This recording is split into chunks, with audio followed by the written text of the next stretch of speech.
नमस्कार, आप सभी का स्वागत हेलो किसान में। मैं हूं मुकुल शर्मा। हेलो किसान कार्यक्रम में लगातार आपके लिए अलग अलग विषय लेकर हम हाजिर होते हैं और आज भी दो बेहद खास विषय लेकर हम हाजिर हुए हैं। आज क्या विषय रहेंगे, आइए इस पर नज़र डाल लेते हैं। आज पहले हम बात करेंगे प्राकृतिक खेती के बारे में और इसके साथ ही आपको आज जानकारी दी जाएगी कटहल की खेती के बारे में भी। प्राकृतिक खेती और कटहल की खेती आज के हमारे दो विषय, और इन दोनों विषय से संबंधित अगर आप कुछ सवाल पूछना चाहते हैं, कुछ जानकारी लेना चाहते हैं, तो आप हमारे टोल फ्री नंबर हैं, इन पर आप हमें कॉल कर सकते हैं। ये नंबर हैं 1800113060, साथ ही 1800113061। इन दोनों नंबर्स पे आप हमें कॉल कर सकते हैं और आपके सवालों के जवाब देने के लिए दो बेहद ही खास मेहमान आज हमारे साथ जुड़े हैं। का परिचय आपसे हम करा दें। हमारे साथ स्टूडियो में मौजूद हैं डॉक्टर PS तोमर जी। आप संयुक्त निदेशक हैं कृषि प्रसार के भारतीय कृषि अनुसंधान संस्थान पूसा नई दिल्ली से। बहुत बहुत स्वागत आपका डॉक्टर तोमर। और साथ ही हमारे साथ जुड़े हैं डॉक्टर विश्वजीत दास जी। आप प्रधान वैज्ञानिक हैं उत्तर पूर्वी पर्वतीय कृषि अनुसंधान संस्थान अगरतला त्रिपुरा से। बहुत बहुत स्वागत आपका भी डॉक्टर साहब। धन्यवाद। तो जैसा हमने आपको बताया कि दो बेहद ही खास विषय, लेकिन यहाँ अगर पहले बात की जाए, क्योंकि आज का जो समय चल रहा है उस समय को देखते हुए आज के परिप्रेक्ष्य में प्राकृतिक खेती जो है लगातार किसानों का रुझान भी इस तरफ नज़र आ रहा है, सरकार भी इसके लिए प्रयास कर रही है और किस तरीके का फ़ायदा इसमें हो सकता है ये जानना बेहद ज़रूरी है। लेकिन अगर देखा जाए डॉक्टर तोमर, तो एक ऐसी पद्धति इसको हम मान सकते हैं जो कि कोई नई पद्धति नहीं है। इससे पहले भी जो प्राकृतिक खेती है होती थी, लेकिन अब आवश्यकता है कि जिस तरीके से लगातार जलवायु परिवर्तन का खतरा आ रहा है या और नई दिक्कतें जो हमारी फसलों में आती हैं, उनको देखते हुए किसान प्राकृतिक खेती की तरफ अपना कदम बढ़ाएं। निश्चित रूप से अगर हम अपने भारतीय जलवायु और अपनी बढ़ती हुई आबादी, अपने देश में मौसम की विविधता, प्राकृतिक विविधता को ध्यान में रखते हुए हम अपने देश में प्राकृतिक खेती की ओर अगर हमारे किसान आज अग्रसर हो रहे हैं, वो एक बहुत ही अच्छा संकेत है हमारे देश के लिए, हमारे वातावरण के लिए और हमारे लोगों के स्वास्थ्य के लिए जी।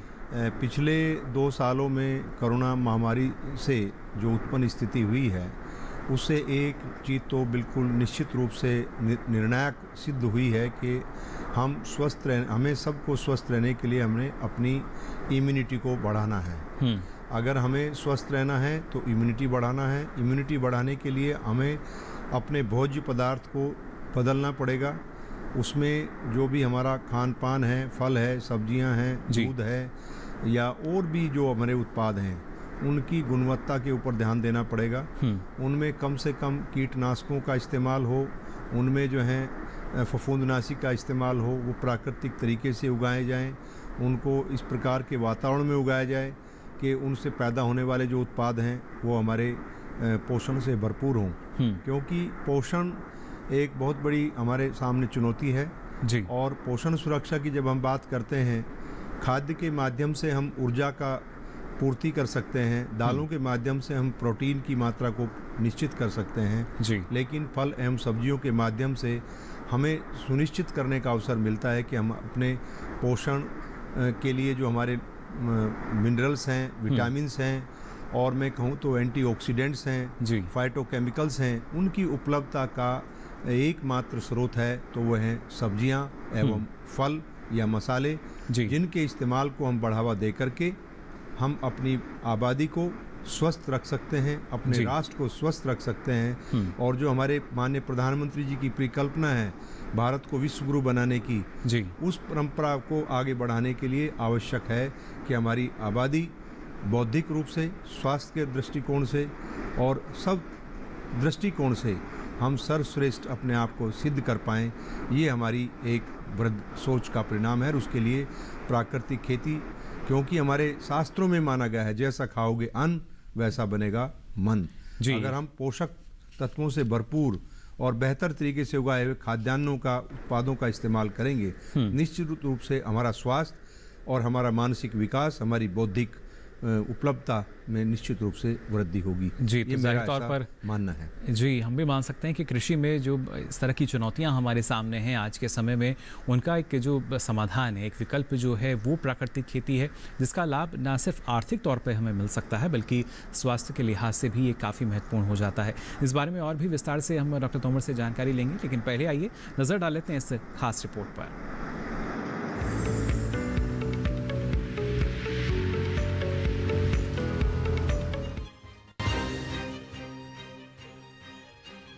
प्राकृतिक खेती को कुदरती खेती भी कहते हैं। प्राकृतिक खेती देसी गाय पर आधारित कृषि पद्धति है। इसमें किसान एक देसी गाय से करीब 30 एकड़ की खेती कर सकते हैं। दरअसल देसी गाय के गोबर में 16 मुख्य पोषक तत्व होते हैं जो पौधों के विकास के लिए जरूरी माने जाते हैं। साथ ही देसी गाय के गोबर और मूत्र की महक देसी केंचुओं को बढ़ाने में भी मददगार होती है। इसलिए देसी गाय को प्राकृतिक खेती का मूल आधार माना जाता है। प्राकृतिक खेती करने के लिए बहुत से फायदे हैं। प्राकृतिक खेती में किसान को नकद पैसे की जरूरत नहीं पड़ती, क्योंकि इस खेत के लिए जिन उत्पादों की जरूरत पड़ती है वे सभी घर पर ही तैयार किए जा सकते हैं, यानी बाजार से कुछ भी खरीदने की जरूरत नहीं पड़ती। ऐसे में आपके पैसों की भी बचत होती है। इतना ही नहीं, लघु और सीमांत किसानों के लिए तो प्राकृतिक खेती वरदान साबित होती है। सरकार भी प्राकृतिक खेती को बढ़ावा दे रही है। इस बार के बजट में भी रसायन मुक्त प्राकृतिक खेती को बढ़ावा देने की बात कही गई है। कुल मिलाकर प्राकृतिक खेती हर तरह से फायदे का सौदा ही है। चाहे बात हमारे खेतों की मिट्टी की हो, पर्यावरण की हो, हमारी सेहत की हो या फिर किसानों की आमदनी को दोगुना करने की हो, प्राकृतिक खेती मुनाफा ही देती है।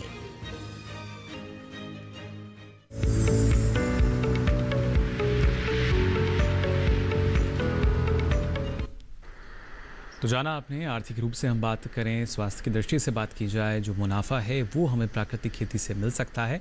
और इसके साथ ही आज हम बात कर रहे हैं कटहल की खेती की भी, किस तरीके से किसान इसमें अच्छा मुनाफा ले सकते हैं। इसके लिए आइए रुख कर लेते हैं डॉक्टर विश्वजीत दास जी का। डॉक्टर दास, जानना चाहेंगे आपसे, कटहल की खेती की अगर बात की जाए, अभी क्या स्थिति हम देखते हैं हमारे देश में, कितने बड़े स्तर पर जो है इसकी खेती फिलहाल की जा रही है? नमस्कार, मैं डॉक्टर विश्वजीत दास ICAR त्रिपुरा सेंटर से सभी को मैं स्वागत करता हूं जी। जैसे कि बताया जा रहा है, आज जैसे प्राकृतिक खेती का संदर्भ में जो बातचीत हो रहा है, इस संदर्भ में मैं बताना चाहता हूं, ये कटहल जो जैक फ्रूट, वो भी देखा जाए तो एक प्राकृतिक परिवेश में ही लगता है, क्योंकि ये जो लगता है पाया जाता है, ये जो इसका खेती होती है, चाहे वो उत्तर पूर्वी भारत में या दक्षिण भारत में या उत्तर भारत में, मतलब लगभग सभी राज्यों में इसका ये कटहल उगाया जाता है। लेकिन जो ज़्यादा जो उगाया जाता है ये उत्तर पूर्वी भारत में या दक्षिण भारत में। इसका जो देखा गया ये कटहल को हम ये बोलते पोर्ट्समैन फूड भी बोलते हैं। ये देखा गया ये आजकल सीजन चल रहा है इसका जी। जैसे जून जुलाई में अगस्त में ये कटहल पाया जाते हैं बाजार में।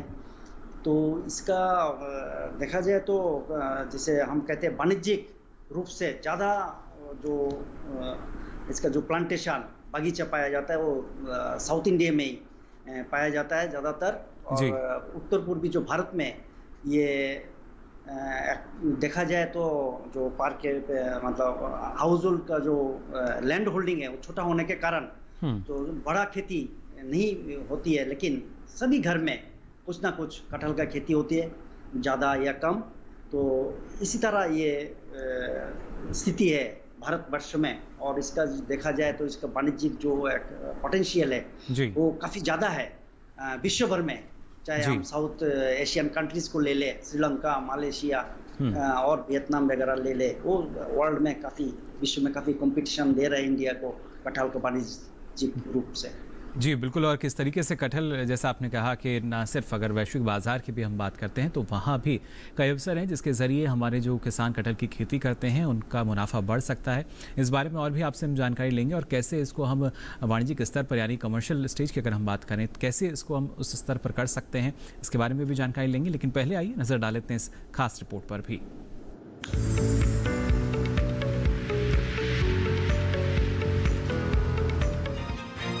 कटहल का पौधा एक सदाबहार वृक्ष है जो भारत का देशज है। भारत में इसकी खेती पूर्वी एवं पश्चिमी घाट के मैदानी, उत्तर से पूर्व के पर्वतीय क्षेत्रों, संथाल परगना के अलावा छोटा नागपुर के पठारी क्षेत्रों, बिहार, पूर्वी उत्तर प्रदेश एवं बंगाल के मैदानी भागों में मुख्य रूप से की जाती है। स्वाद और पौष्टिकता की दृष्टि से कटहल का फल अत्यंत ही महत्वपूर्ण माना जाता है।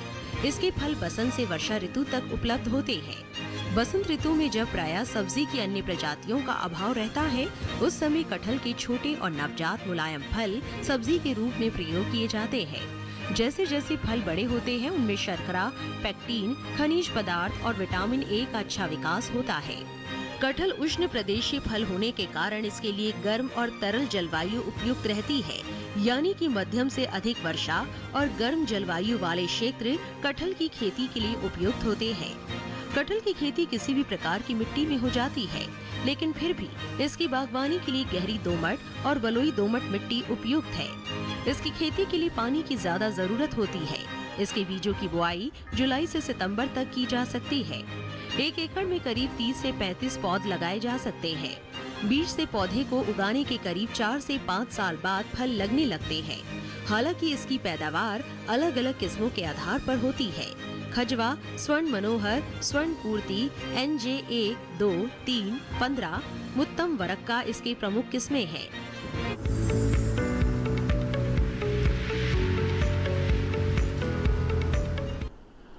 तो जाना आपने किस तरीके से कटहल की जो खेती है वो की जाती है और कौन कौन सी इसकी उन्नत किस्में हैं। लगातार कहीं ना कहीं देखा जाए तो हर एक राज्य की अगर हम बात करते हैं तो वहाँ पर आमतौर पर हम देखते हैं इस तरीके से जो किसान हैं कटहल की खेती करते हैं, लेकिन आवश्यकता ये जिसका जिक्र डॉक्टर दास कर रहे थे कि वाणिज्यिक स्तर पर अगर किया जाए तो और ज़्यादा लाभ जो है वो मिल सकता है, क्योंकि यहाँ पर कई अवसर हैं किसानों के लिए जिसके साथ वो अपना जो मुनाफा है वो बढ़ा सकते हैं। इस बारे में इनसे भी हम बात करेंगे, लेकिन उससे पहले डॉक्टर तोमर हम बात कर रहे थे प्राकृतिक खेती को लेकर, और जैसा आपने कहा कि बहुत सी चुनौतियाँ हैं कृषि क्षेत्र की, उनके विकल्प के तौर पर आज के समय में हम देख रहे हैं प्राकृतिक खेती को, और एक आपसी सहयोग जो है वो नज़र आता है, सहभागिता नज़र आती है किसानों और सरकारों के बीच भी। देखिए, सरकार की प्राथमिकता है कि हमारे देश में किस प्रकार से हम कृषि के उत्पादन के साथ साथ उत्पादकता में वृद्धि करें, उत्पाद की गुणवत्ता में वृद्धि करें, और अपने देश की आबादी को किस प्रकार से हम पौष्टिक उच्च गुणवत्ता का भोजन उपलब्ध करा पाएँ, ये हमारी सरकार की प्राथमिकता है।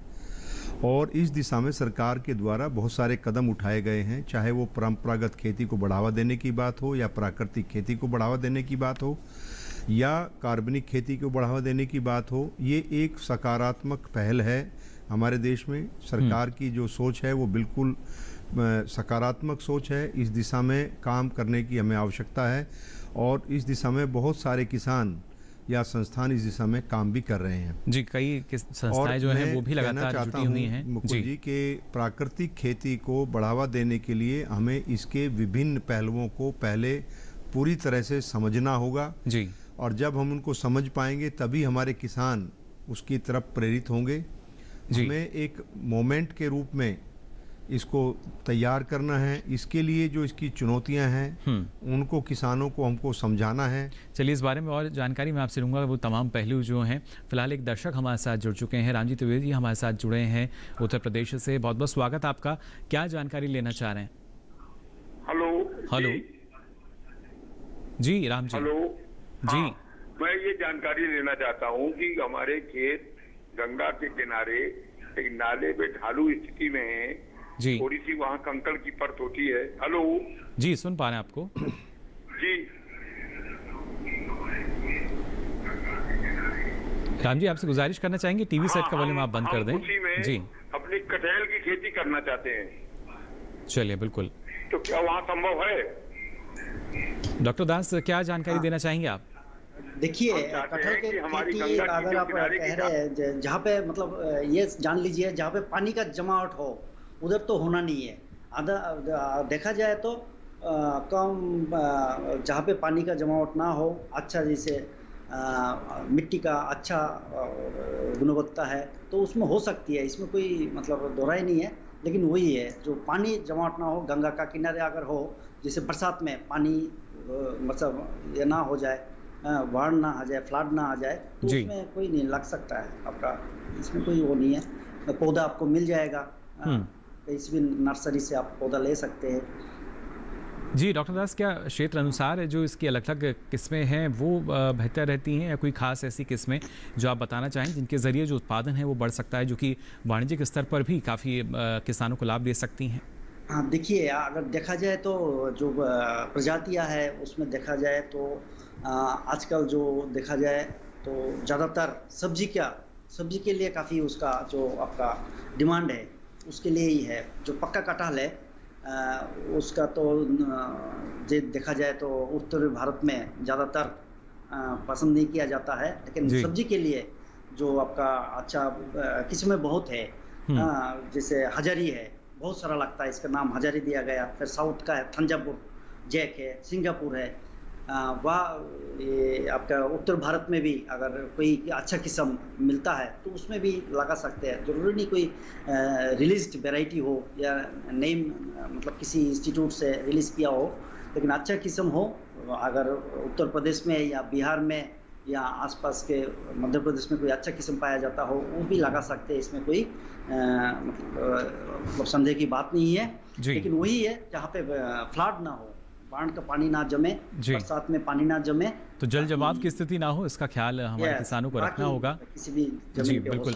और इसके साथ ही एक और दर्शक हमारे साथ जुड़े हैं, नंदस्वरूप मिश्रा जी हमारे साथ जुड़े हैं बाराबंकी उत्तर प्रदेश से। बहुत बहुत स्वागत आपका। क्या जानकारी लेना चाह रहे हैं नंदस्वरूप जी? हेलो। हाँ नमस्कार सर, मैं नंदस्वरूप मिश्रा हूँ बाराबंकी से। मैं जानना ये चाहता हूँ कि प्राकृतिक खेती के को साथ में जोड़ते हुए अगर कटहल की खेती की जाए तो हमें क्या करना चाहिए? दूसरी चीज, कटहल जब छोटा पौधा होता तो हमें ये नहीं पता चलता ये इसमें फल छोटा आएगा या करुआ निकल जाएगा। कभी कभी पौधे में करुआ फल निकल जाता है तो हमारी मेहनत में पानी फिर जाता है, तो इसको हम किस प्रकार से पहचान करें, कैसे बचाएं? चलिए बिल्कुल।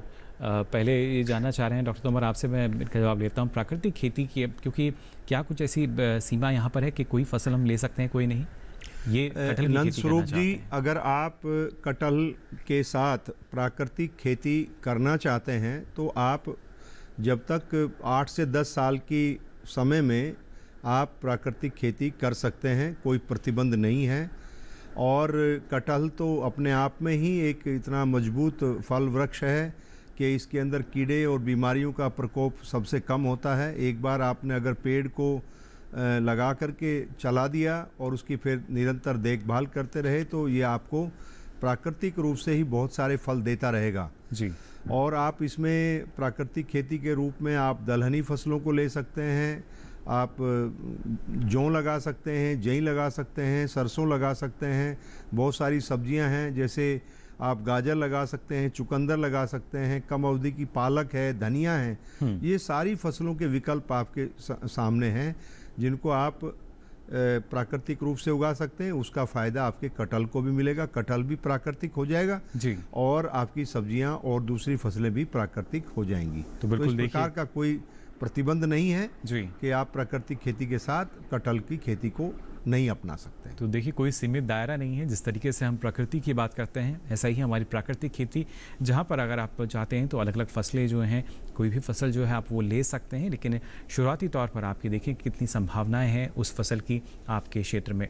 आगे भी आपको हम जानकारी देंगे ना सिर्फ प्राकृतिक खेती और कटहल की खेती के बारे में, लेकिन यहाँ रुक रहे हैं एक छोटे से ब्रेक के लिए।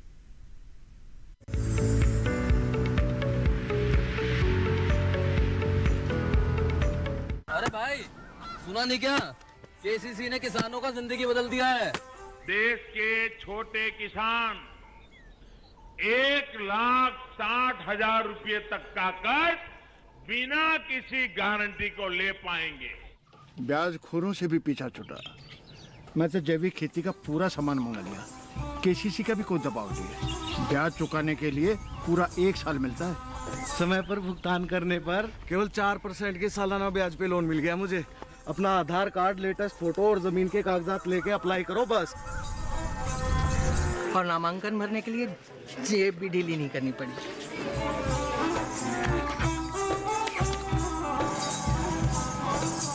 चाचा, उधार चुकाने के 24 घंटे के बाद उतने ही पैसे वापस निकाल सकते हैं। केसीसी ने किसानों की जिंदगी वाकई बदल दी है। तो आप भी किसान क्रेडिट कार्ड अपनाएं और सहजता से ऋण पाएं।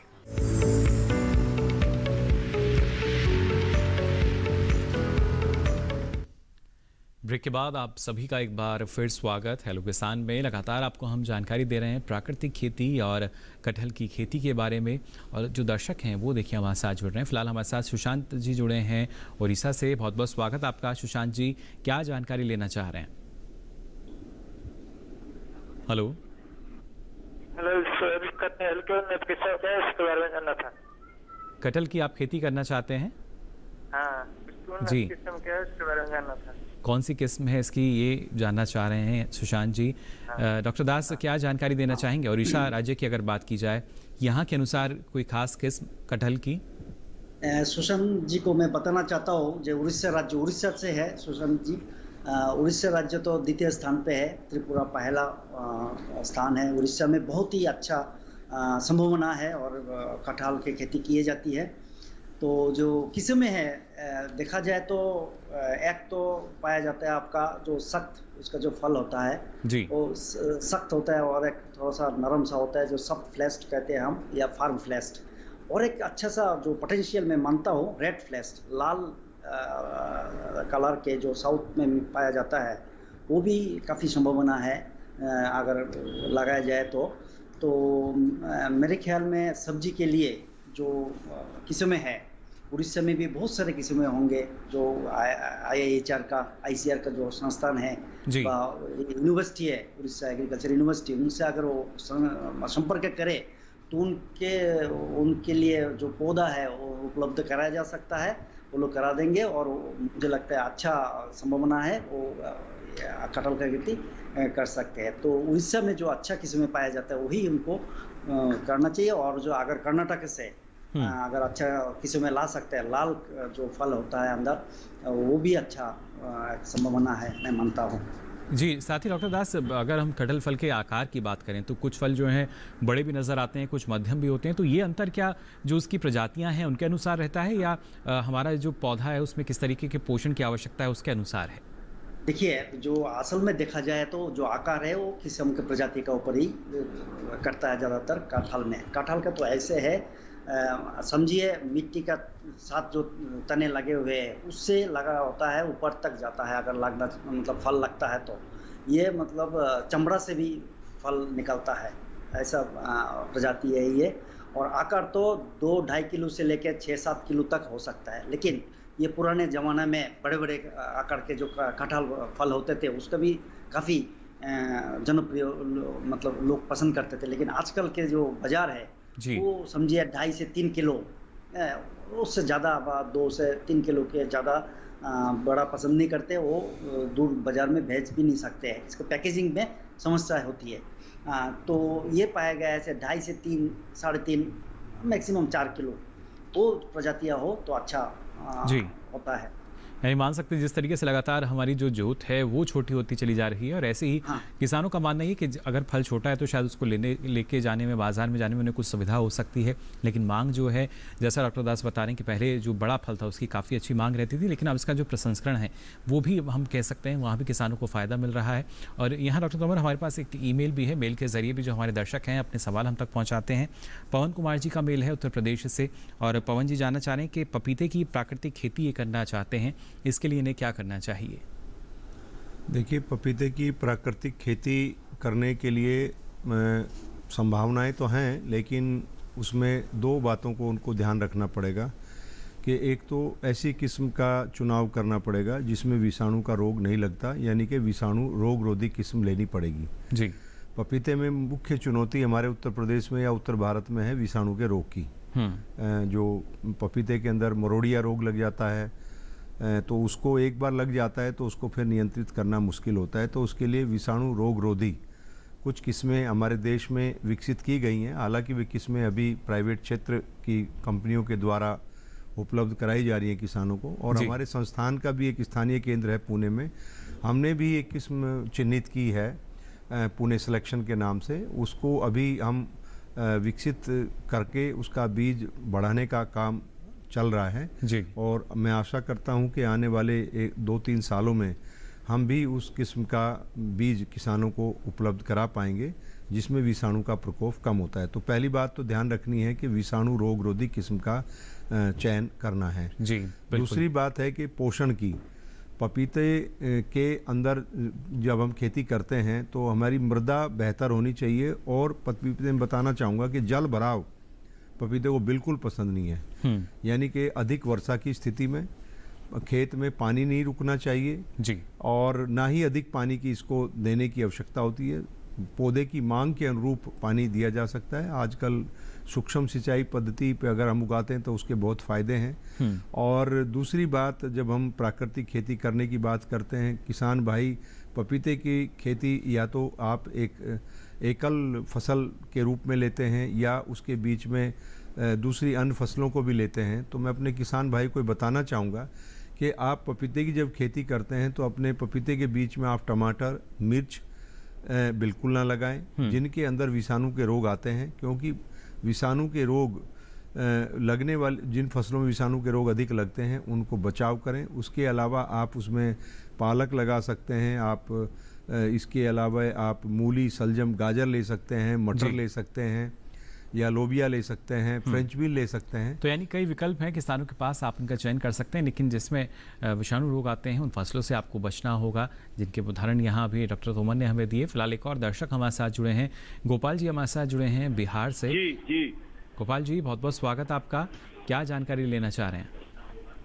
जी, मैं मुजफ्फरपुर जिले के औराई प्रखंड का किसान हूँ। हमारा 12 एकड़ में ऑर्गेनिक फार्म हाउस है, इंटीग्रेटेड जी। उसमें 26-27 हमने टिश्यू कल्चर रांची से मंगाए थे पौधे जी, कटहल के जी। आज 7 वर्ष से अधिक होने जा रहा है, लेकिन उसमें फल नहीं आ रहे हैं।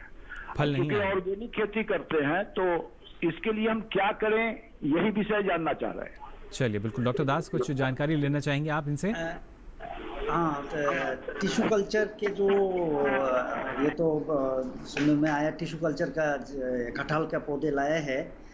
उसके अलावा भी मैं ये उनको जानकारी देना चाहता हूँ जो कटहल के जो पौधे हैं, ये चाहे कलम के तो ग्राफ्टिंग के जो पौधे हैं वो भी नर्सरी में मतलब उपलब्ध होता है अच्छे किस्म के। लेकिन इनका जो 7-8 वर्ष एक्चुअली देखा जाए तो कटहल कभी कभी 4-5 वर्षों के बाद फल देने लगता है। उनका 7 वर्ष हो गया तो जहाँ से लाए हैं उनसे आप फिर संपर्क करें तो अच्छा रहेगा इनके लिए। जो क्या वो जो टिश्यू कल्चर का जो पौधे हैं वो असल में कैसे उनको दिया गया था, ये तो ये सुनने में मुझे भी आश्चर्य हो रहा है। जो 7-8 वर्ष हो गया टिश्यू कल्चर का पौधे वो नहीं आ रहा है। लेकिन उनको मैं यही जो अनुरोध करूंगा जो दूसरे जगह से भी वो जो ग्राफ्टेड कलम किए हुए पौधे हैं अच्छे किस्म के वो भी लगाए। शायद मुझे लगता है, क्योंकि मेरा जो अभिज्ञता है, चाहे त्रिपुरा में जैसे पाया जाता है, एक तो पाया जाता है जो ये बरसात के टाइम पे समय पे जो फल देता है, और एक पाया जाता है जो सारा वर्ष में ही कुछ ना कुछ फल देता है जी। तो इस तरह लेकिन डॉक्टर दास, अमूमन कितने समय बाद जो हमारा पौधा है उससे फल मिलने लगता है? जी डॉक्टर दास, कितने समय बाद हमारे जो हमारा पौधा है उससे हमें फल मिलना शुरू हो जाता है? कितना समय औसतन समय हम लेके चलते हैं? देखिए, अगर देखा जाए तो बीज से अगर उगाया गया पौधा वो ज़्यादा समय लेता है, हो सकता है 7-8 साल भी ले लेगा। लेकिन अगर टिश्यू कल्चर में एक्चुअली देखा जाए तो टिश्यू कल्चर का अभी भी कटहल का पौधा इतना ज़्यादा मात्रा में उपलब्ध नहीं है। ये कोई नया टेक्नोलॉजी से उगाया गया था।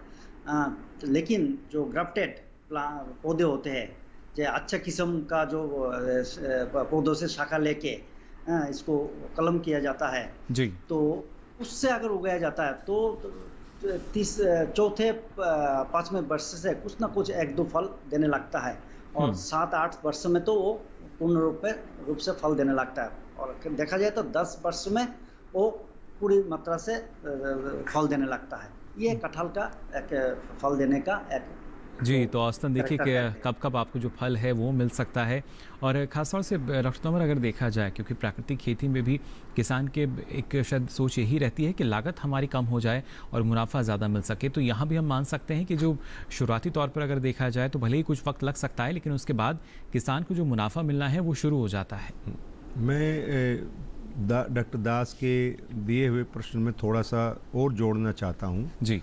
सामान्यतः कटहल का जो पौधा है वो 10 से 12 वर्ष की आयु में अपना फल देना आरंभ करता है, और जो किसान भाई ने बताया कि वो टिश्यू कल्चर के पौधे रांची से लिए हैं, उसमें मुझे थोड़ा संदेह हो रहा है जी, क्योंकि पहली बार ही सुना है कि हमने भी 35 साल के अपने नौकरी के कार्यकाल में कि टिश्यू कल्चर से कटहल का पौध तैयार किया है और उससे कोई उत्पादकता के साथ कोई जोड़ नहीं है। चाहे आप टिश्यू कल्चर का पौधा लें या आप ग्राफ्टेड पौधा लें, ग्राफ्टेड पौधा कम समय में फल देता है जी, और बीजू पौधा सामान्यतः 10 से 12 साल में फल देना आरंभ करता है। और जो बीजू ये ग्राफ्टेड पौधा है वो 6 से 8 साल में अगर फसल की वृद्धि और उसकी देखरेख अच्छी है तो प्रारंभ कर सकता है जी। और जहाँ तक बात है प्राकृतिक खेती की, कटहल की अपनाने की, जैसे हमारे किसान भाई ने बताया कि वो कर रहा है, तो उससे घबराने की बात नहीं है। ये एक सामान्य परिस्थिति है कि इसमें इतना समय लगता है जी, और जब फलन होगा फिर ये हर साल फलन देता रहेगा और फिर 25 से 30 साल तक बहुत अच्छा फलन करता रहेगा। 10-12 साल से जो इसकी शुरुआत होगी फिर वर्ष प्रतिवर्ष उसकी उत्पादकता में वृद्धि होती जाएगी जी, और ये अच्छे परिणाम उनको मिलेंगे। तो देखिए साल दर साल जैसे ही जो पौधा है बड़ा होता रहता है, समय ज़रूर लगता है लेकिन उसके बाद आपको जो फल है वो मिलना शुरू हो जाता है। थोड़ा सा धैर्य और हमारे जो किसान हैं उनको रखना होगा, क्योंकि जो फल है उसके बाद वो आना शुरू हो जाता है और उसके साथ साथ आपका जो मुनाफा है वो भी शुरू हो सकता है। लेकिन प्राकृतिक खेती की अगर बात की जाए और किस तरीके से लाभ इसमें आपको मिल सकता है, इसके बारे में और जानकारी आपके साथ हम साझा करेंगे। लेकिन यहाँ वक्त हो चला है एक और छोटे से ब्रेक का। जल्द हाजिर होंगे, आप बने रहिए दूरदर्शन किसान पर।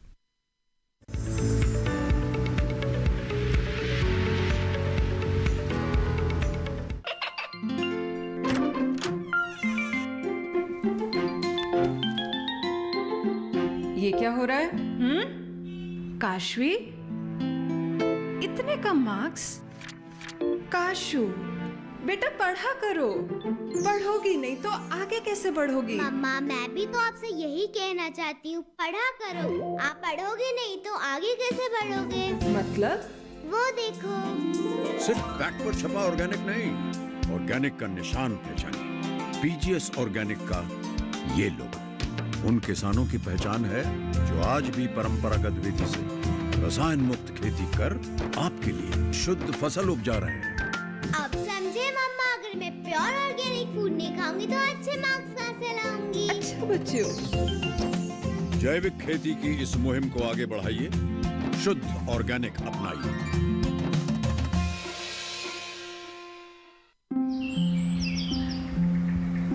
अरे अरे अरे क्या कर रहा है? इधर इधर इधर, हम बोल रहे हैं तेरे बीजू का। पुतला बोल रहा है? हाँ, पक्षियों से तो हम खेत को बचा लेते हैं, पर इन घातक रसायनों से कैसे बचाएं? मतलब? देख बेटा, तू जो ये अंधाधुंध रसायन मिलाता है ना, मिट्टी की सेहत बिगड़ने लगी है और जब माटी ही कमजोर पड़ जाएगी तो उपज कैसे सेहतमंद होगी? अरे पहले ऐसा नहीं था, पूछना अपने बड़े बुजुर्गों से, कैसे फसल लहलहाती थी, शुद्धता झलकती थी। हाँ, माटी भी तंदुरुस्त और लोग भी। अब पहली वाली बात कहाँ? पर अब तो सब यही डाले हैं। सब नहीं, आज भी लाखों जागरूक किसान परंपरागत विधि से फसल उगा रहे हैं। खर्चा कम और उपज की कीमत भी बेहतर पा रहे हैं। ठीक है भाई, मैं भी आज से जैविक खेती शुरू करूंगा। माटी से प्रेम की परंपरा है परंपरागत खेती।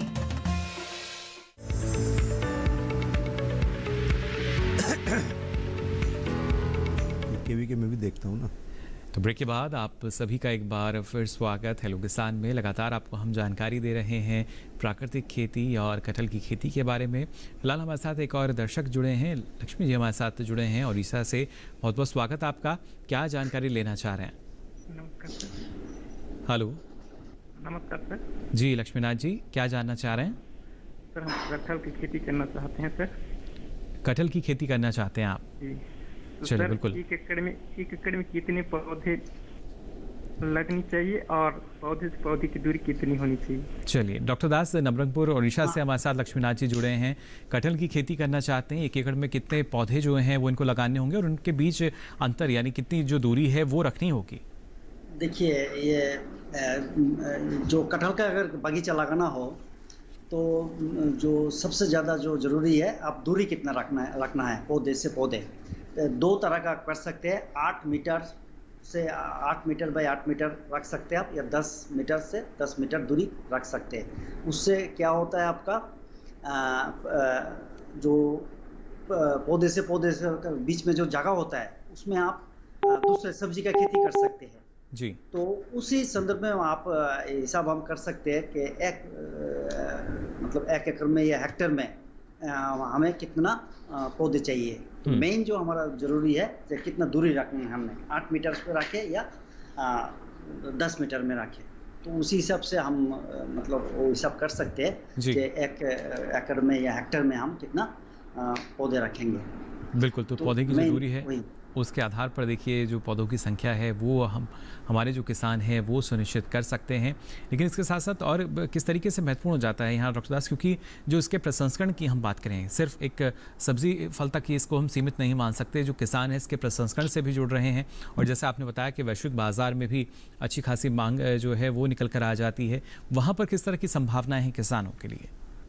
देखिए, अब जो इसका कमर्शियल जो वाणिज्यिक रूप से जो देखा जाए, कटहल का जो पोटेंशियल है वो बहुत ही ज़्यादा है, चाहे भारतवर्ष में हो या विदेशों में हो। जैसे हम एक शब्द कहते हैं वेगान, मतलब वेजिटेरियन जो आजकल चल रहा है जी, मतलब करना है, तो उसमें अगर देखा जाए तो सब्जी, चाहे आप सब्जी के रूप में ले कच्चा कटहल को, या पके हुए कटहल का कई सारे जो प्रोसेस प्रोडक्ट्स है वो हम देख सकते हैं। चाहे वो रेडी टू सर्व बेवरेज कहते हैं, जूस, ड्रिंक्स जो कहते हैं हम रेडी टू सर्व, उसका विभिन्न कंपनी व संस्थानों ने उसका जो प्रोसेस स्टैंडर्डाइज किया हुआ है।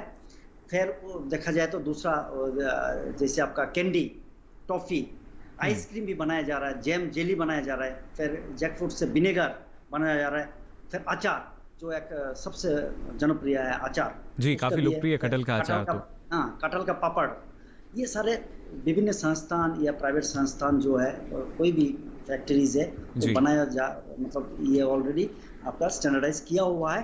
और ज़्यादातर अगर आप दक्षिण भारत में जाएंगे, कर्नाटक में, बेंगलुरु में, कई सारे छोटे छोटे स्मॉल स्केल जो ये आपका संस्थान है वो ये मतलब उत्पादन शुरू किया हुआ है, चाहे वो ICAR के संस्थान से टेक्नोलॉजी लेके या किसी और से टेक्नोलॉजी लेके वो कर जा रहा है। लेकिन जो दूसरा जो देखा जाए तो मेन सब्जी के लिए एक तो है बाजार में जो मिलता है, जैसे काट के बेच देता है, और एक है सब्जी के लिए जो इसको काट के छोटे छोटे टुकड़ों में इसको पैकेज करके ताकि आप ज़्यादा दिन बाजारजात कर सकते हैं। ये भी बड़ा अच्छा एक पोटेंशियल है और ये अच्छा टेक्नोलॉजी है जो उपलब्ध है। तो ये भी एक अच्छा विकल्प हो सकता है, क्योंकि अमूमन देखते हैं जो सब्जी फल के रूप में जब इसका इस्तेमाल किया जाता है तो इसको काटने और छीलने में काफ़ी वक्त लग जाता है। इसलिए जो किसान है पहले से ही इस तरह के जो छोटे छोटे टुकड़े हैं उनको भी बाजार तक पहुंचाते हैं, जिससे ज़्यादा खरीदारी जो है उपभोक्ता इनकी कर सके।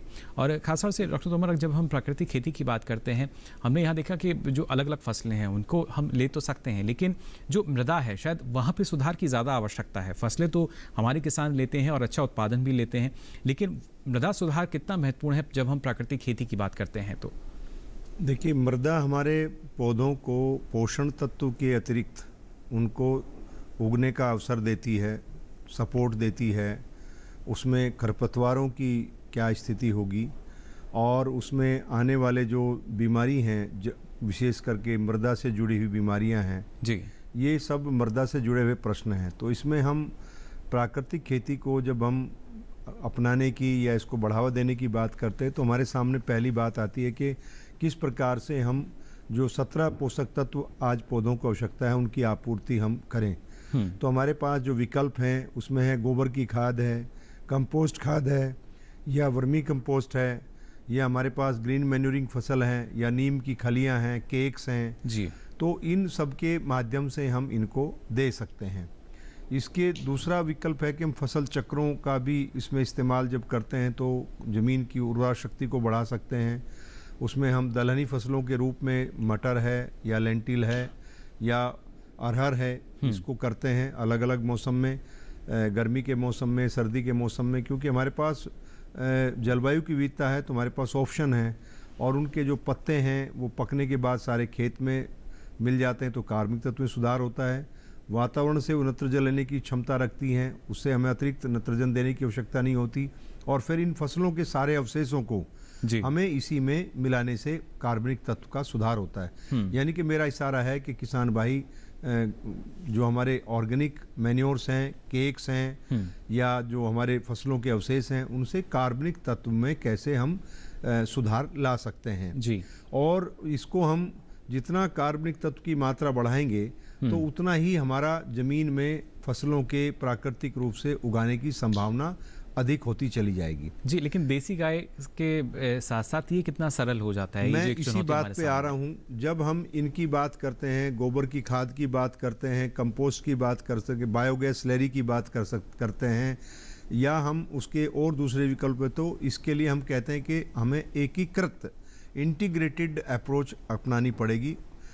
प्राकृतिक खेती को सफल बनाने के लिए पशुपालन को अपनाना पड़ेगा, और अगर हम गायों को अपनाते हैं तो और बेहतर होगा। मेरा ये मानना है कि गाय के साथ अगर हम दूसरे पशुओं के भी जो गोबर को इस्तेमाल करते हैं, चाहे वो भैंस का हो, चाहे बकरी का हो, भेड़ का हो, ऊँट का हो, जो भी है, मतलब वो प्राकृतिक, उनका खान पान प्राकृतिक हो जी, और उन पशुओं से मिलने वाला जो गोबर है या मूत्र है उसका हम उपयोग करें, तो उससे हमारे प्राकृतिक खेती को निश्चित रूप से बढ़ावा मिलेगा जी। तो यहाँ प्राकृतिक खेती को सफल बनाने के लिए हमें पशुपालन को अपनाना पड़ेगा, और पशुपालन के लिए हमें चाहे अपनी भारतीय नस्ल की गाय को अपनाएं तो बहुत ही अच्छा होगा, क्योंकि हम अपनी भारतीयता की बात करते हैं। हमारे पशुधन हमारे यहाँ वातावरणीय परिस्थितियों में अनुकूलित हैं जी, और वो बहुत अच्छा प्रदर्शन कर सकते हैं अगर हम उनकी नस्लों के सुधार को बढ़ावा दे करके उनके पशुओं को अपनाएं, उनकी दूध क्षमता को बढ़ाएं, और उनसे मिलने वाले जो दूसरे बायो प्रोडक्ट्स हैं, जैसे गोबर है, मलमूत्र है, उसका हम अपनी खेती में इस्तेमाल करते हैं। चाहे हम जीवामृत बनाएं, बीजामृत बनाएं, घनामृत बनाएं, वो उनसे ही बनेंगे। तो उसके लिए हमें निश्चित रूप से प्राकृतिक खेती या कार्बनिक खेती या परंपरागत खेती की जब बात करते हैं तो पशुपालन का होना बहुत जरूरी है। और जब तक मैं मानता हूँ पशुपालन प्राकृतिक खेती के साथ नहीं जुड़ेगा, इसमें हमको सफलता मिलने की संभावना बहुत कम है, चुनौती ज्यादा होगी। यानी एक दूसरे के पूरक इनको हम मान सकते हैं। एक दूसरे के पूरक आप कह सकते हैं मुकुल जी कि प्राकृतिक खेती का पूरक है हमारा पशुपालन, और उसमें गाय हमारी सबसे श्रेष्ठ है, इसमें कोई शक नहीं। अगर गाय नहीं पालते तो किसान भाई पशु दूसरे पशुओं को पाल सकते हैं, भौगोलिक स्थिति के आधार पर पाल सकते हैं जी। लेकिन ये भी एक निश्चित रूप से है कि मान लीजिए कि आज हमारा दूध, अगर हमारी भारतीय गाय का दूध मिलता है और प्राकृतिक तरीके से उसका प्रबंधन होता है, तो मैं नहीं समझता कि हमारे देश में 100 रुपया लीटर भी दूध लेने वालों की लाइनें लग जाएंगी। और लेकिन हमें गुणवत्ता निश्चित करनी पड़ेगी, हमें विश्वास कायम करना पड़ेगा कि हम जो दे रहे हैं वो प्राकृतिक है। मैं उस बात को स्वीकारता हूँ, अगर मुझे भी 100 रुपये लीटर प्राकृतिक दूध मिल जाए गाय का, या 125 रुपये लीटर भी, मैं उसे खुशी से लेना पसंद करूंगा, बशर्ते कि मैं मदर डेयरी से या दूसरे सोर्सेज 50 रुपये लीटर का दूध पीऊं। यानी जो शुद्धता है और गुणवत्ता, गुणवत्ता आज हमारे देश में आर्थिक विकास हुआ है जी। आज हमारे पास इतने बड़े बड़े उपभोक्ता, बड़ा बाजार है उपभोक्ताओं का, जिनकी बाय करने की क्षमता है, लेकिन उनको गुणवत्ता का उत्पाद चाहिए। और ये प्राकृतिक खेती पशुपालन के माध्यम से, अगर पशुपालन हम प्राकृतिक तरीके से करते हैं और उसमें विश्वसनीयता और ईमानदारी के साथ हम काम करते हैं, तो मैं नहीं समझता कि हमारे देश में प्राकृतिक खेती के बढ़ावा देने में कोई बहुत बड़ी चुनौती हमारे यही वजह, इस वजह से हम देखते भी हैं जो हमारे देश के अलग अलग हिस्सों की अगर बात की जाए, जम्मू कश्मीर की हम बात करें, आंध्र प्रदेश की बात करें, या पूर्वोत्तर राज्यों की बात की जाए, तो वहाँ बड़े पैमाने पर जो किसान हैं वो सफलतापूर्वक प्राकृतिक खेती है कर भी रहे हैं, और उसका लाभ उनको लगातार मिल भी रहा है। आगे भी इस बारे में हम अपनी चर्चा को जारी रखेंगे, लेकिन यहाँ रुक रहे एक छोटे से ब्रेक के लिए।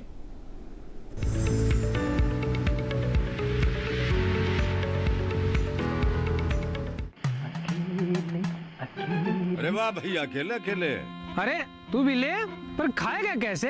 मैं ऑर्गेनिक खेती की बात कर रहा रे बेटे। अकेले अकेले खेती कब तक करेगा?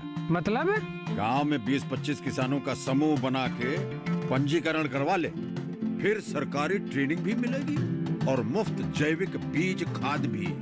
फिर पीजीएस ऑर्गेनिक की सरकारी मोहर के साथ तेरी उपज आकर्षक पैक में पहुंचेगी बड़े बाजार तक। अच्छा? हाँ, अरे भाई कहाँ चल दिया? सबको साथ लाने, आमदनी बढ़ाने। तो किसान भाई समझ गए ना, साथ मिलकर ऑर्गेनिक खेती कीजिए, अपनी परंपरा को आगे बढ़ाइए, ज्यादा मुनाफा कमाइए। माटी से प्रेम की परंपरा है परंपरागत खेती।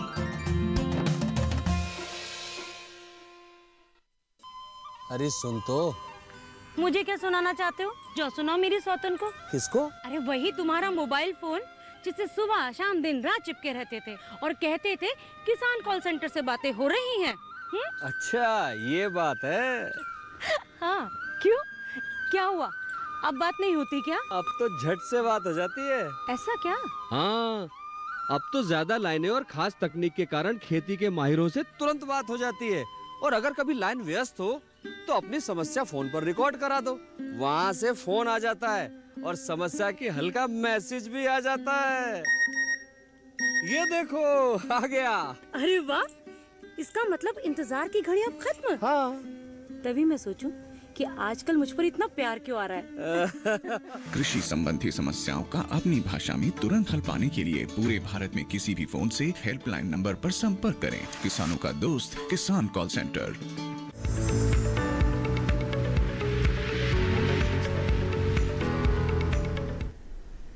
ब्रेक के बाद आप सभी का एक बार फिर स्वागत है हेलो किसान में। लगातार आपको हम जानकारी दे रहे हैं कटहल की खेती और प्राकृतिक खेती के बारे में।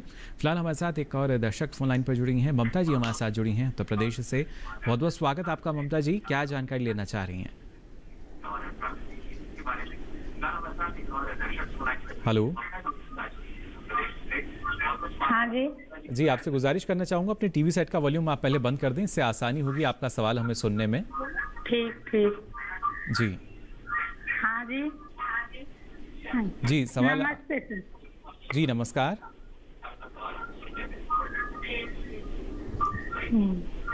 ममता जी सवाल पूछ सकती हैं आप अपना। सर हमारे कटहल के पेड़े हैं जी, उन पे पहले कटहल आते थे लेकिन अब आने बंद हो गए। अभी नहीं आ रहा है? कितने समय से नहीं आ रहा है? करीब 2-3 साल हो गए। 2-3 साल हो गए।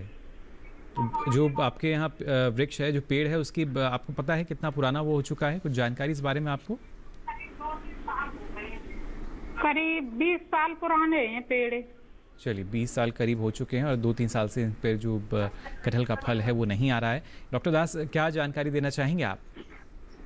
देखा जाए तो इनका कटहल का पेड़ का तो 20 साल हो गया है, फिर भी आना चाहिए था। एक्चुअली क्या होता है उत्तर भारत में थोड़ा सा ठंड में हो सकता है, थोड़ा सा आबहवा का जो प्रकोप है उसकी वजह से 20 साल बाद ही उनका जो कटहल का पेड़ है वो फल देना बंद कर दिया। हालांकि देखा गया जो उत्तर पूर्वी भारत में या दक्षिण भारत में ये 20 साल का बाद भी फल देता है और अच्छी तरह से देता है। तो मैं उनको ये गुजारिश करूँगा जे वो फल दे नहीं रहा, आप इतना बड़ा पौधा हो गया, इसको आप चाहे खाद दे या कुछ भी दे, ये फल भी देंगे तो ज़्यादा नहीं देंगे। तो इनको यह अनुरोध करूँगा मैं कि कहीं से अच्छा किस्म के पौधे फिर ला के लगाए और 1-2, और ताकि भविष्य में उनको कटहल मिलते रहे। और उसका तो वही होगा अगर कोई कीड़ा, एक तो होता है जो कटहल का जो कहते हैं हम कीड़ा लगता है, ट्रंक बोरार या कई सारे अंदर से मतलब पूरा छेदा करके ना बुरादा निकाल देता है। अगर वो कोई मतलब कटहल में यही है जो एक जो कीड़ा लगता है जो अंदर से छेद करके गर्त करके बुरादा निकाल देता है, ट्रंक बोरार कहते हैं। अगर वो नहीं है तो मुझे संदेह है जे क्या है 20 साल बाद ही उनको ये फल देना बंद कर दिया। अगर देखा जाए तो ये हो सकता है आबहवा का कुछ प्रकोप होगा, ठंड का टाइम पे उसका जो फूल है ये बनता नहीं है। तो यही अनुरोध है जे वो नया पौधा लगा दे और बाकी देखे क्या है। जी बिल्कुल। तो देखिए एक निश्चित समय तक हम मान सकते हैं जो हमारा पेड़ है उसके ज़रिए हमें फल मिल पाता है, लेकिन आवश्यकता यही कि कैसे आप अपने पेड़ के ज़रिए जो अधिक फल है वो ले सकते हैं, गुणवत्ता को अच्छा कर सकते हैं। और ख़ासतौर से डॉक्टर दास अगर देखा जाए ना सिर्फ इसके जो औषधीय गुण हैं वो भी काफ़ी हैं, उसका फ़ायदा भी अगर किसान चाहें तो ले सकते हैं, क्योंकि बाज़ार जो है उसके लिए सरकार कोशिश कर रही है कि हर एक किसान के लिए वो पूरी तरीके से खुला रहे।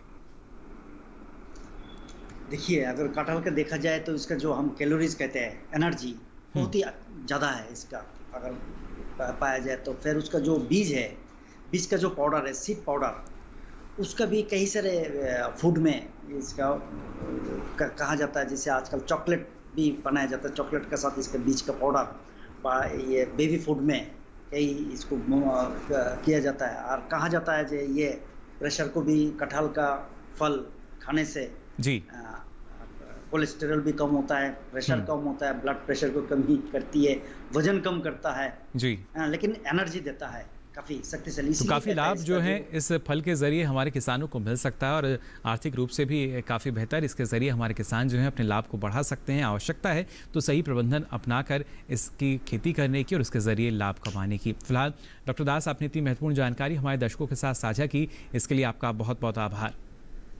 धन्यवाद जी। साथ ही यहाँ डॉक्टर तोमर, आपसे भी हम जानना चाहेंगे आखिर में, लगातार जो आपने बताया कि कैसे हमारे किसान प्राकृतिक खेती की तरफ आगे अग्रसर हो सकते हैं, तो क्या शुरुआती तौर पर हम मान सकते हैं कि पूरे तरीके से नहीं, लेकिन ज़मीन का जो छोटा सा ही हिस्सा है उसमें वो प्राकृतिक खेती की शुरुआत करें धीरे धीरे ही? देखिए, एकदम से पूरे खेत को हम प्राकृतिक करने की बात नहीं कह रहे हैं, ना करना चाहिए। धीरे धीरे हमें फेज मैनर में इस तरफ बढ़ना चाहिए, क्योंकि हमें संसाधनों को देखना है। हमारे देश में छोटे और मझोले किसान 85% की संख्या में हैं, तो हमारे वे किसान एकदम से इस चीज़ को व्यवस्थित नहीं कर सकते, सारी चीज़ों की व्यवस्था नहीं की जा सकती। तो वो माननीय प्रधानमंत्री जी ने भी अपने एक उद्बोधन में कहा कि वो सारे किसान एक साथ प्राकृतिक खेती ना अपनाएं, थोड़े क्षेत्र में अपनाएं, जैसे उनका विश्वास बढ़े, उनकी आत्मविश्वास में वृद्धि हो, तब धीरे धीरे इसकी तरफ आगे बढ़ें। लेकिन ये एक प्रयास है और ये प्रयास होना जरूरी है। और मैं बहुत सारे किसान, मैं तो खुद एक किसान परिवार से आता हूँ, मैं बचपन से देखता हूँ कि किसान अपने लिए, बहुत सारे किसान अपने लिए आज भी 50 साल की मैं बात कह रहा हूँ, 50 साल से अगर मेरी जानकारी, बहुत सारे किसान, मुख्य रूप से किसान अपने लिए बिना खाद बिना दवाई का उत्पाद खुद भी पैदा करके खा रहे हैं जी। तो इसका मतलब उनको ज्ञान था, उनका संवेदना थी इस विषय में, तो वे कर रहे थे जी। और तो आने वाला जो समय आपने भी है, कुछ ऐसी कोशिश की? मैंने खुद अपने घर में, मेरे घर में यहाँ जहाँ मैं सरकारी आवास में रहता हूँ, लगभग 8-10 तरह के फल, वृक्ष और सब्जियां हैं। मैं जब से उस आवास में हूँ तब से ही मैं प्राकृतिक खेती से अपनी सब्जियां उसमें उगाता हूँ। कटहल भी मेरे घर में है, आम भी है, केले भी हैं और बहुत अच्छा मैं उनसे, तो यानी देखिए शुरुआत जो है वो हमें खुद से करनी पड़ती है और उसका एक जीवंत उदाहरण डॉक्टर तोमर भी जो बता रहे हैं आपको कैसे प्राकृतिक खेती की आप शुरुआत कर सकते हैं, क्योंकि ये पहले से इसको करते आए हैं। फिलहाल डॉक्टर तोमर, आपने भी इतनी महत्वपूर्ण जानकारी हमारे दर्शकों के साथ साझा की, इसके लिए आपका भी बहुत बहुत आभार। बहुत बहुत धन्यवाद, नमस्कार। तो जाना आज आपने प्राकृतिक खेती और कटहल की खेती के बारे में। अब चलिए आपको हमारा जो अगला विषय रहेगा उसके बारे में जानकारी दे दें। हमारे अगला विषय यानी सोमवार को विषय रहेगा जायद उड़द मूंग में कीट व रोग नियंत्रण, और बात होगी मशरूम की खेती की। इसके साथ ही आप अपना कोई सवाल या सुझाव हम तक पहुंचाना चाहते हैं तो आप हमें ईमेल कर सकते हैं। मेल आईडी है hellokisan2015@gmail.com। साथ ही फेसबुक के माध्यम से भी आप हमसे जुड़ सकते हैं। इसके लिए आपको फेसबुक पर जाकर हिंदी में टाइप करना होगा हेलो किसान, और यहाँ भी आप अपना सवाल या सुझाव लिखकर छोड़ सकते हैं। साथ ही एक और आखिरी विकल्प आपके लिए, आप डीडी किसान कॉल सेंटर का नंबर नोट कर लीजिए। नंबर है 1800-113060। सोमवार से शनिवार सुबह 6 से रात के 10 बजे तक की लाइन खुली है, इस पर भी आप अपना सवाल दर्ज करा सकते हैं। और आपको बता दें, अब ये सारी जानकारी आप देख सकते हैं डीडी किसान के यूट्यूब चैनल पर भी। इसके लिए आपकी टीवी स्क्रीन पर जो QR कोड दिखाया जा रहा है, इसे आप स्कैन करें, जिसके बाद आप पहुंचेंगे यूट्यूब चैनल पर, जहां ये सारी जानकारी अब आप कभी भी कहीं भी देख सकेंगे। यानी हेलो किसान के साथ अब ये जो जानकारी है आप कहीं भी देख सकेंगे, किसी भी वक्त देख सकेंगे, जिससे आपको और मदद मिल सकेगी जानकारी को हासिल कर आगे बढ़ने की। फिलहाल आज के लिए हेलो किसान में बस इतना ही। दीजिए इजाजत, नमस्कार।